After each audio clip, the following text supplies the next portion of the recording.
Bien-aimés, que la paix du Seigneur soit notre partage en cet instant. La parole que nous allons lire est tirée du livre de 1 Corinthiens chapitre 9 à compter du verset 26 au verset 27. C'est l'apôtre Paul qui parle. Lui, le grand apôtre du Seigneur Jésus-Christ, qui a prêché la parole de Dieu dans plusieurs milieux, qui a écrit tellement de livres. Cet apôtre est un exemple pour nous. C'est quelqu'un sur lequel nous devons aussi fixer nos regards pour ne pas perdre le prix glorieux.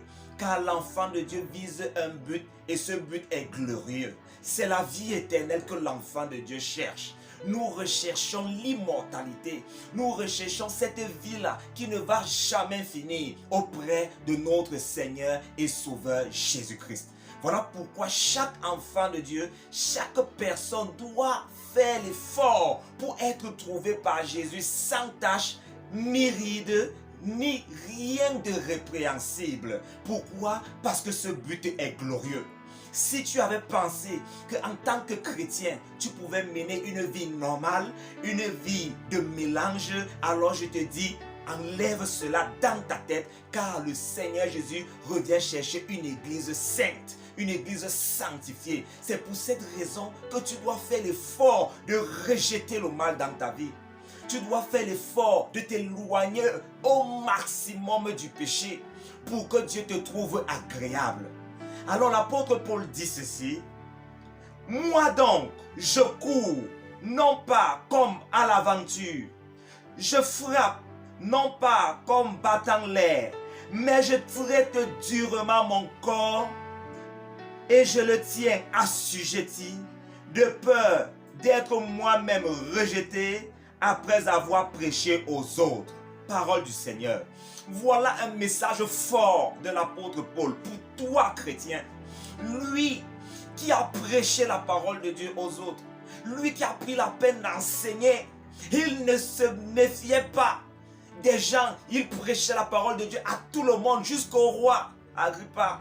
Il n'a pas eu pitié de quelqu'un parce qu'il avait la soif de sauver les âmes. Mais ici, à travers ce passage, il nous montre lui-même. Il ne s'amusait pas avec la sanctification. Il ne s'amusait pas avec le péché. Il ne s'amusait pas avec les souillures. Il traitait durement son corps. Parce qu'il sait que le but que nous cherchons est un but glorieux. Alors toi, chrétien, qui t'amuse dans le mélange, qui t'amuse à mener une vie de péché, une vie de raillerie, une vie de colportage, une vie de calomnie, une vie de souillure, sache que tu perds ton temps dans la maison de l'Éternel, à moins que tu te repentes. À moins que toi-même, tu entres en toi-même et que tu apprennes à traiter ton corps durement. Car les désirs de la chair sont contraires à ceux de l'esprit. Tu dois traiter ton corps durement. Lorsque tu te présentes devant quelqu'un et que dans ton cœur, tu as la pensée de mentir, tu dois renoncer au mensonge et dire la vérité. L'apôtre Paul savait que ce but était glorieux. Il savait qu'il devait mener une vie juste, une vie intègre, une vie qui glorifie le nom de l'Éternel. Parce que Dieu ne fait exception de personne. Il est allé jusqu'à interdire à Moïse d'entrer dans la terre promise avec tout ce que Moïse a fait, avec tous les actes et les exploits que Moïse a fait avec le peuple d'Israël. Dieu a dit à Moïse que tu regarderas Canaan à distance, tu n'entreras point. Voilà ce Dieu qu'on cherche. Voilà ce Jésus que tu sers. Si tu penses qu'en servant Jésus de cette manière, dans le vol, dans l'immoralité, dans l'impureté, dans la dissolution, alors tu perds ton temps. Un enfant de Dieu ne doit pas se trouver dans les bars. Un enfant de Dieu ne doit pas se trouver en train de se quereller, en train de voler, en train de commettre impudicité ou adultère. Tu perds ton temps.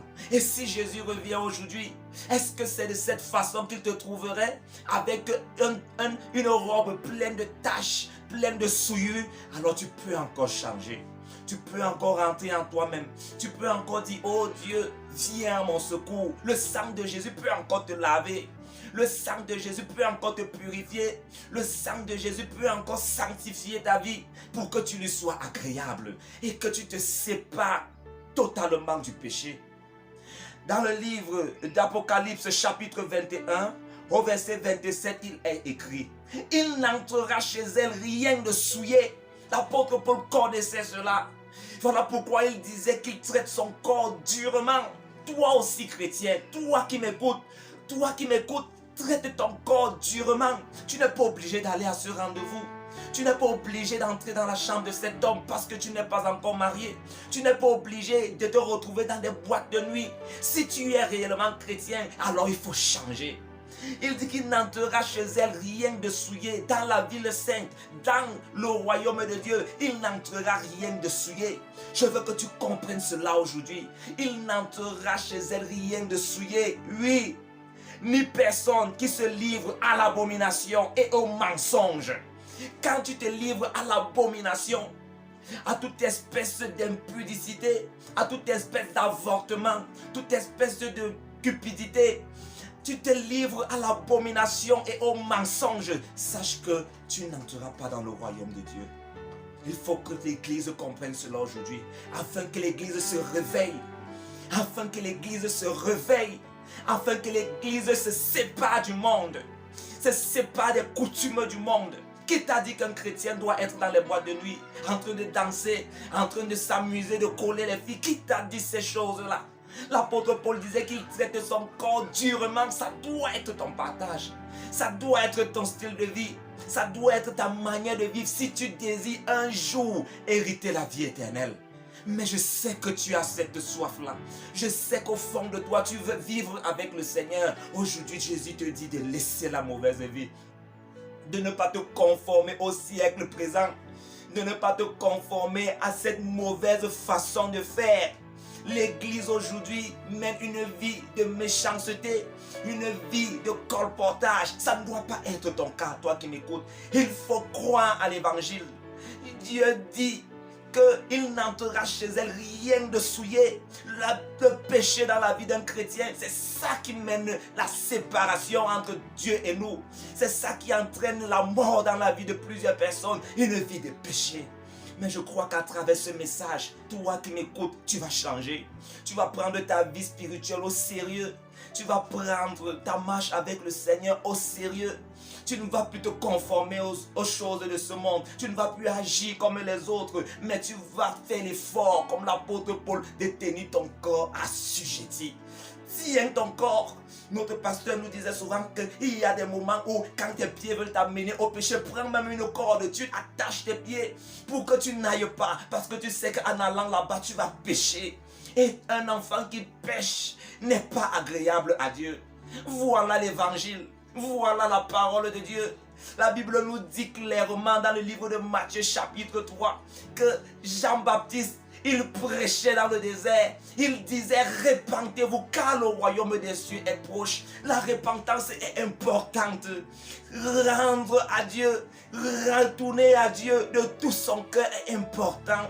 Parce que Dieu préserve aux enfants de Dieu un lieu où il n'y aura plus de cris. Il n'y aura plus de deuil, il n'y aura plus de douleur, il n'y aura plus de souffrance. Voilà ces choses. Jean-Baptiste l'a dit.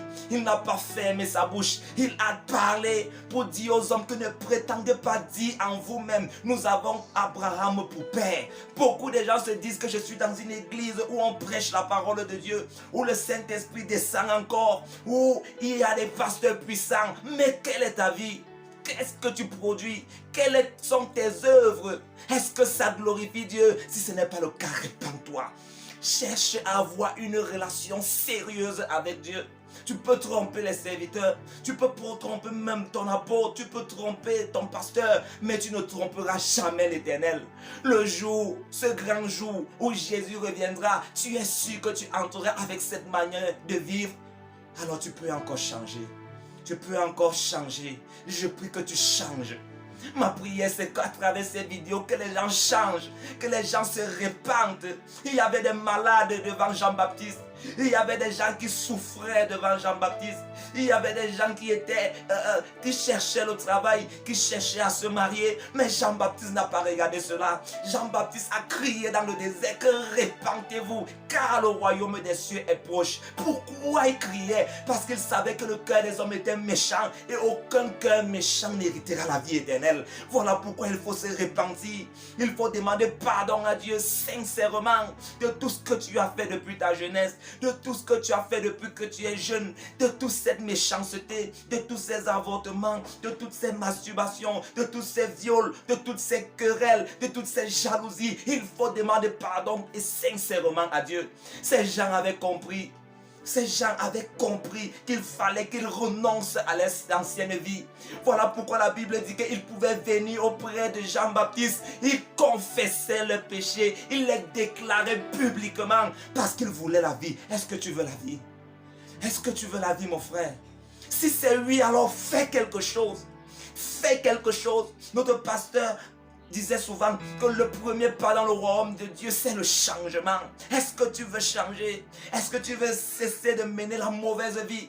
Est-ce que tu veux cesser de mener une vie de débauche, une vie abominable, une vie de mensonge? Parce que le royaume de Dieu, les menteurs n'hériteront point. Voilà l'évangile.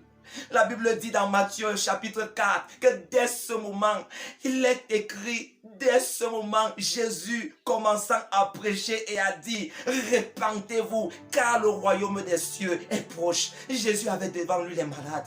Il avait devant lui les estropiés. Il avait devant lui les gens qui avaient soif de la délivrance. Il avait devant lui les gens qui avaient soif de ces choses-là. Mais Jésus a regardé ce peuple. Il a dit que répentez-vous, car le royaume des cieux est proche. C'est la meilleure des choses que Dieu prépare à ses enfants. Le royaume de Dieu. Où est Lazare? Où est la femme à la perte de sang? Où sont-ils? Où sont ces gens qui reçoivent des guérisons? Tu peux recevoir la guérison aujourd'hui.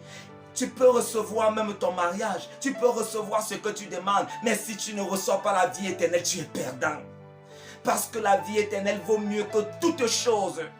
La vie éternelle est importante pour toi. Voilà pourquoi il faut revenir à Dieu.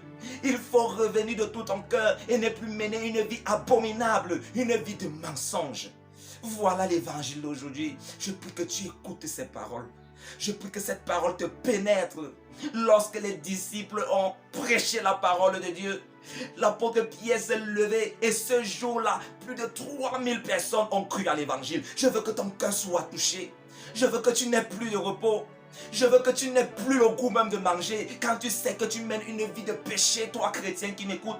Quand tu sais que tu mènes une vie de mensonge, une vie de colportage, une vie de mépris, que tu n'aies plus jamais le sommeil jusqu'à ce que tu te répandes. Parce qu'un enfant de Dieu doit toujours rentrer en lui-même et se poser la question, qu'est-ce que je dois faire pour encore être de plus en plus agréable à mon Dieu?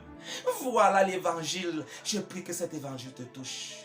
Je prie qu'elle te touche. Je prie que ça te touche aujourd'hui. Écoute la parole de Dieu. Et cette parole te fera énormément de bien. Que le Seigneur te bénisse. Amen.